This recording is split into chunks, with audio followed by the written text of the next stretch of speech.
3 days, 9 hours, and 27 minutes until the Iowa caucuses, and the candidates for all are making their pitches in that Hawkeye state. The contenders are stuck in D.C. Some contenders are stuck in D.C. using surrogates and teletown halls in order to make the case. And while the non-senators in the race are making their presence felt throughout the state as much as possible. Joining us now to break down all things Iowa is Chris Lehmann, the editor of the New Republic. First time having you on the show. We're very glad to have you here. Thanks for joining us. Good to see you, Chris. How are you? I'm doing very well. How about you guys? Very good. And excellent. You are a native Iowan. Yeah. It is true. So no, I was technically born in Illinois. Okay. Well, you're an adopted son of Iowa. Exactly. Which is more than most people know. No, I paid my dues in the Hawkeye So you've seen the inside of a caucus room. I mean, what is the...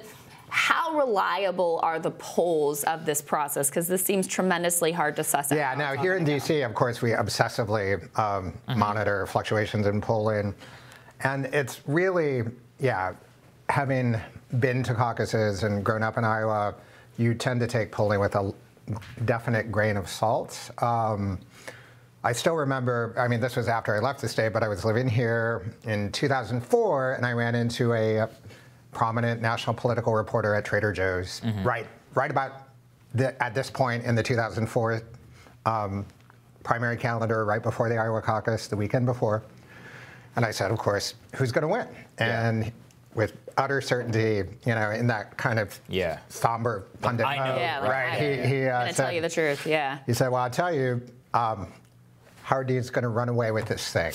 He's not only going to win the caucus, he's already locked down the nomination. Wow. So every time I see, you know, a fresh round of speculative punditry now, I think back to that. Okay. So, Chris, I mean, you were in the caucus room. You were telling us during the break, like, it's actually all about consensus. It cuts away from everything else. What's it like? What's it like to actually be there? You have to understand, like, you know, Iowans are both, you know, especially this time of year for these cycles, incredibly, you know, passionately motivated and committed, but they're still Midwesterners.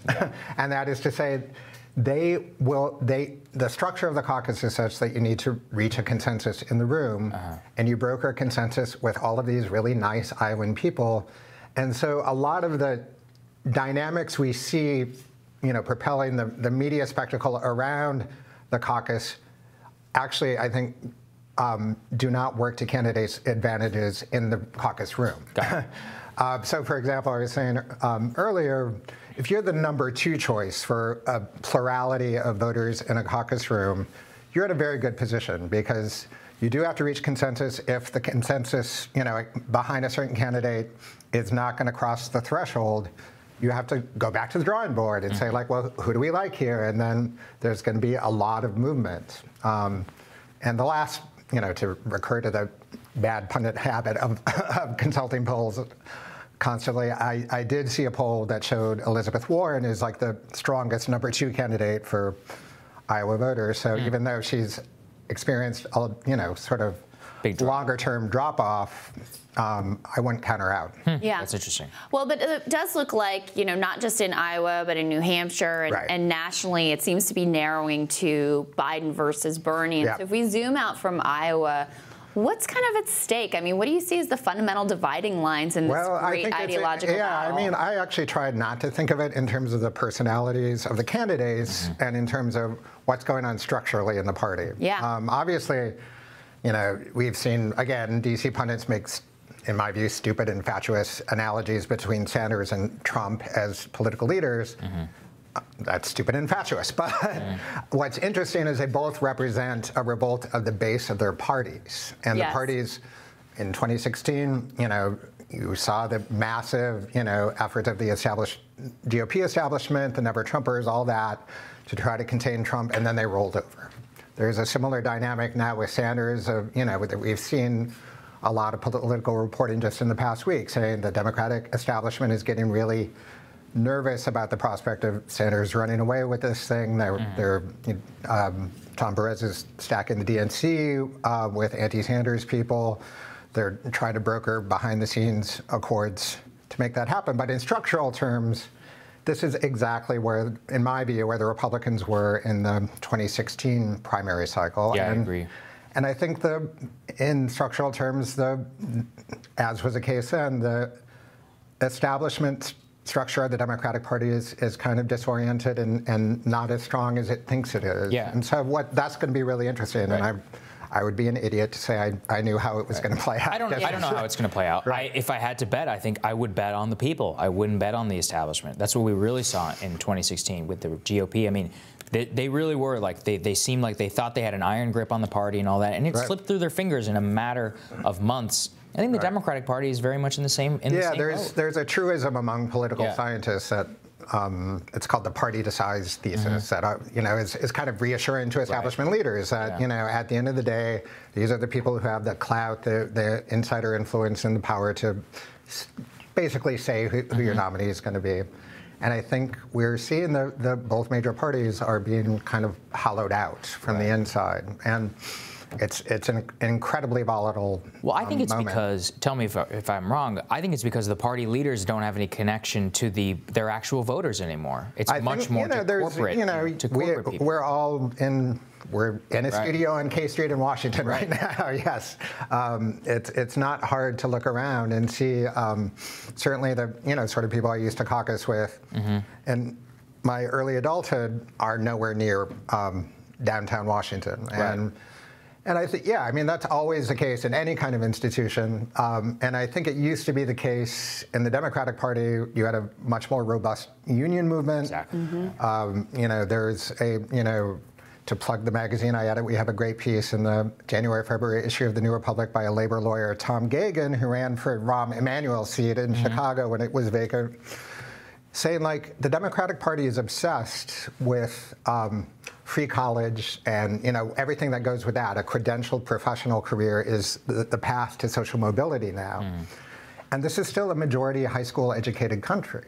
And that, people still debate the extent of white working class support for Trump, but that demographic cohort is something that used to be firmly in the Democratic Party because the Democratic Party was the party of the people. The Republican Party was the party of the moneyed interests. Yeah.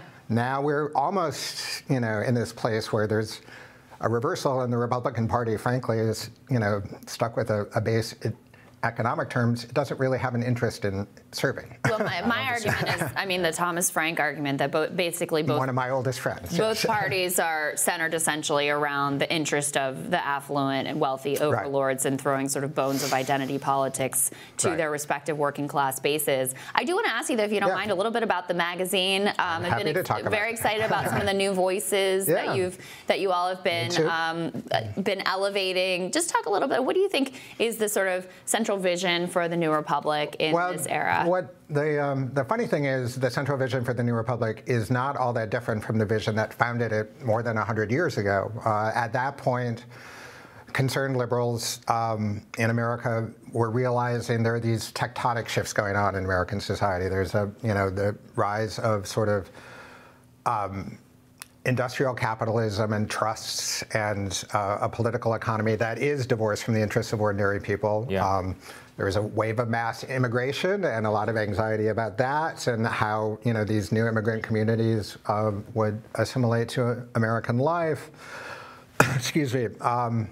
And there was an understanding that Herbert Crowley, the intellectual founder of the magazine, articulated very effectively that America began as in a sort of agrarian Jeffersonian democracy, and we now live in a world of Hamiltonian finance. Reality. So we need, as he famously said, to harness Hamiltonian means to Jeffersonian ends.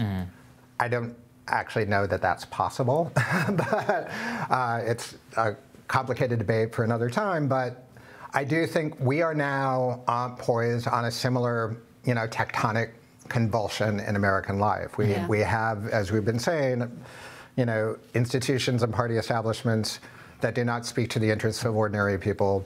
We have, a lot that Herbert Crowley didn't have to contend with, a kind of deranged, self-insulating media environment and polarization, based on party identity that's far more acute. But I think again, speaking structurally apart from personalities, The challenges are basically the same. We're trying to revive the idea of social democracy at a time when it's endangered by a lot of hostile forces, and to get people excited about, politics should be about ideas. Right. Even as somebody on the right, you are doing a really excellent job. You really turned it around. So I love reading the magazine now. Well, good. Since you took over. And we've redesigned it for the March issue, which we shipped this week. I brought a cover, but I forgot to bring it up. And we're interviewing Thomas Gagan later today. Oh, so we'll get to hear from him himself. Tom, thank you for that. Tell him I said hi. All right. Thank you so much, Really Chris. appreciate the update. Yep.